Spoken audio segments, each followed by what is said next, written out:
Pemirsa, Kejaksaan Agung menetapkan Direktur Utama PT Sri Rejeki Isman Sritex Iwan Kurniawan Lukminto sebagai tersangka kasus dugaan korupsi pemberian kredit dari 3 bank BUMD.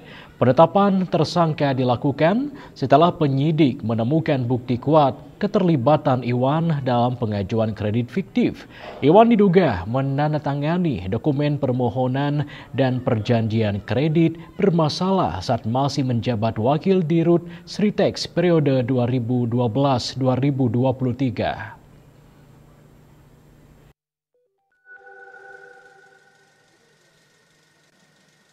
Kejaksaan Agung pada Rabu malam 13 Agustus menetapkan Direktur Utama PT Sritex Iwan Kurniawan Lukminto alias IKL sebagai tersangka kasus dugaan korupsi pemberian kredit PT Bank BJB, PT Bank DKI, dan PT Bank Pembangunan Jateng kepada PT Sritex dan entitas anak usaha.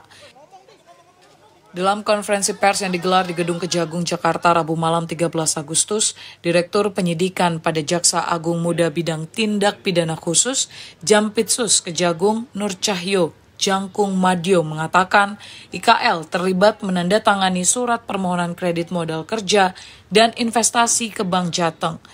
Nur Cahyo menyebut korupsi tersebut dilakukan IKL saat menjabat sebagai Wakil Direktur Sritex periode 2012 hingga 2023. Ia juga turut menandatangani akta perjanjian kredit dengan Bank BJB dengan melampirkan bukti invoice atau faktur yang diduga fiktif. Perbuatan yang telah dilakukan IKL ini yaitu yang pertama menandatangani surat permohonan kredit modal kerja dan investasi atas nama PT Sri Rejeki Isman Tbk kepada Bank Jateng pada tahun 2019 yang sudah dikondisikan agar pengajuan kredit modal kerja atau KMK dan investasi bisa diputus oleh Direktur Utama Bank Jateng. Iwan Kurniawan Lukminto ditahan di Rutan Salemba, Cabang Kejaksaan Negeri Jakarta Selatan dalam 20 hari ke depan. Hingga saat ini, Kejagung telah menetapkan 12 tersangka dalam kasus pemberian kredit kepada PT Sritex termasuk IKL. Dari Jakarta, Cahya Sari, Anggah, Kantor Berita Antara, mewartakan.